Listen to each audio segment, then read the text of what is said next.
foi para as partes de Tiro e de Sidom. E eis que uma mulher cananeia, que saída daquelas cercanias, clamou, dizendo: Senhor, filho de Davi, tem misericórdia de mim, que minha filha está miseravelmente endemoniada. Mas ele não respondeu palavra, e seus discípulos, chegando ao pé dele, rogaram, dizendo: Pede-a, que vem gritando atrás de nós. Bem? Glórias a Deus. Meus amados irmãos, nós conhecemos essa passagem muito bem.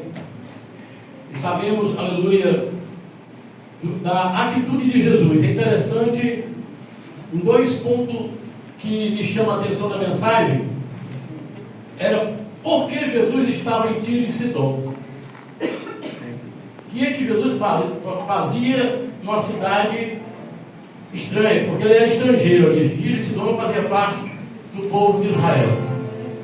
E porque, segundo ponto, por que Jesus não deu atenção a essa mulher? Por que Jesus não queria manifestar a glória dele na vida daquela mulher? Para nós entendermos isso, nós temos que voltar um pouco atrás. Mas antes, eu quero dizer que Jesus estava pregando lá em Jerusalém. E de repente chegam os fariseus. Importunado pelos fariseus, Jesus sai, aleluia, de Jerusalém e vai para outra localidade. Os fariseus estavam lá também. Sendo Jesus ali importunado novamente, Jesus agora resolve partir. Ele foi para Tiro e Sidom. Tiro e Sidom, irmãos, era terra estrangeira. Jesus estava em terra estranha. Para quem não conhece Tiro e Sidom, aleluia, na antiga aliança, quando Davi e Salomão, aleluia, estavam ali juntos, fizeram um acordo com Irão, o rei de Tiro e de Sidom. E o acordo era o seguinte: eles queriam construir um templo. Salomão queria construir um templo, e esse acordo era o quê?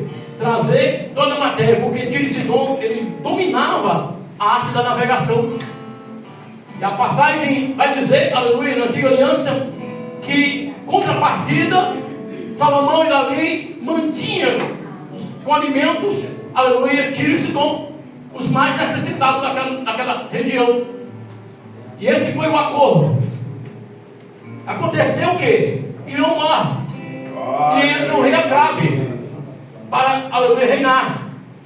E aí foi desastrosa a aliança do povo de Deus com o rei de Tiro e Sidom. Por quê? Porque Acabe, aleluia, a nova aliança não era mais mantimentos, não era matéria, mas era um casamento.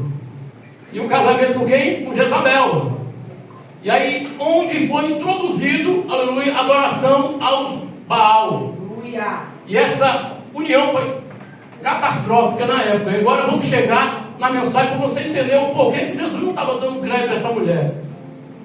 A passagem vai dizer que daquele lugar havia uma mulher cananeia que estava ali, e ela corre até Jesus.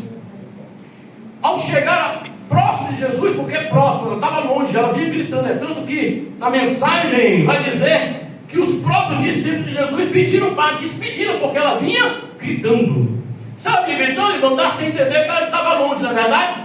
E a mensagem, aleluia, vai dizer que amém. Jesus, aleluia, não responde nada.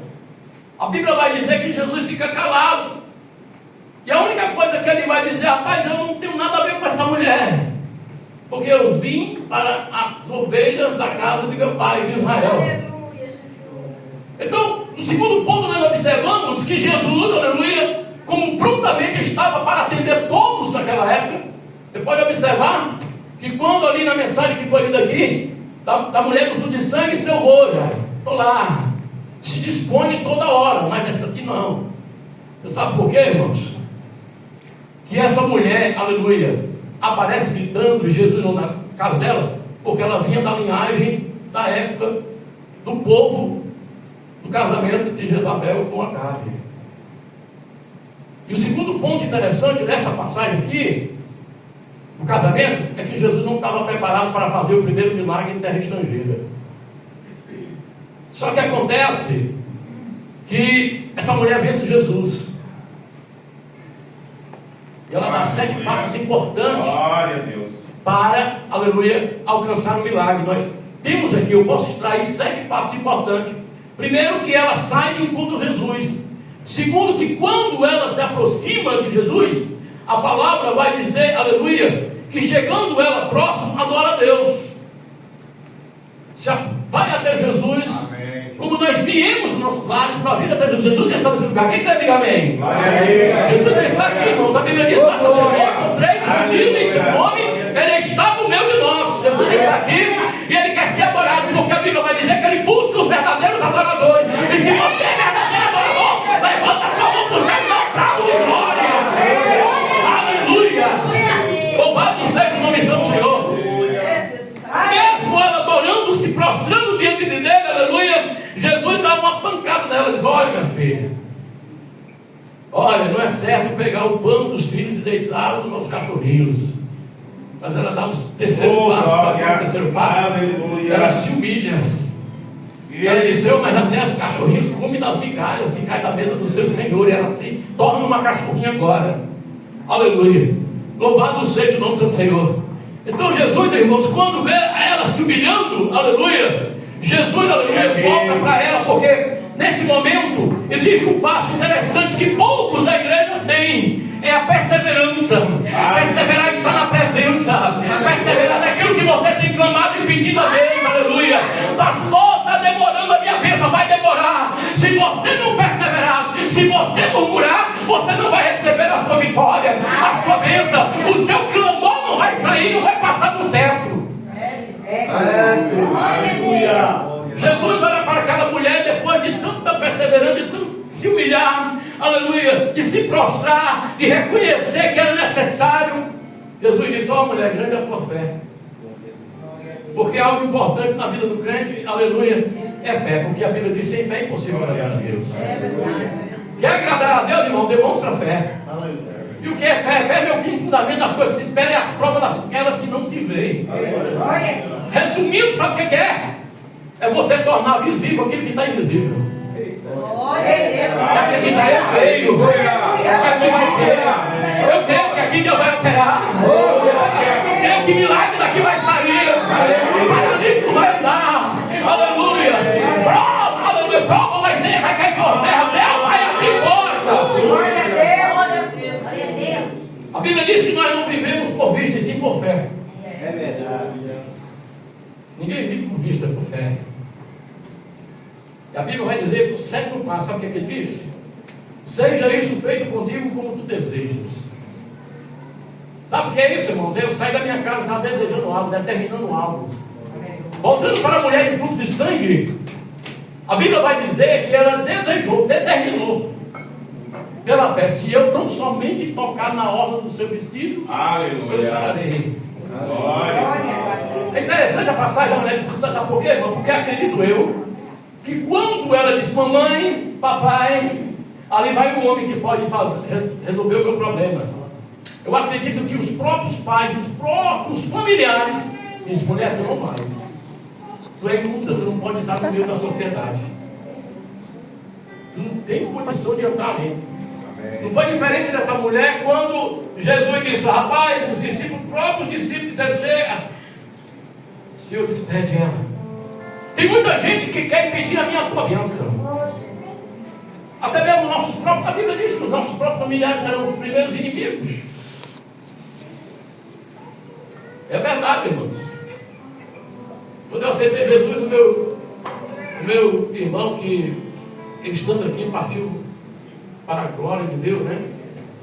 Ele se tornou meu inimigo, número 1 da minha casa. Mas eu consegui reverter o quadro logo. Aleluia. Ganhei novamente para Jesus. E na morte foi que ele, ali no hospital, que ele aceitou Jesus. Estava falando até para os irmãos que nós estamos regressando para o Brasil. Eu estava pensando aqui, por dois motivos. Primeiro, que minha mãe de 87 anos está precisando de mim, ela não se conforma com o que acontecido. E segundo, que o próprio governo, né, aqui de Portugal, botou para a gente para correr. Né? Correr assim, né? Porque a gente não conseguiu, né? Emprego, não conseguiu emprego, e saiu aquela lista, né? O pessoal foi convidado a sair do país, né? Para não ser deportado. Mas não é mais por isso, não, é mais porque eu tenho um bem precioso lá no Brasil chamado mãe. Amém. Eu boto ela além, após Jesus em primeiro lugar na minha vida.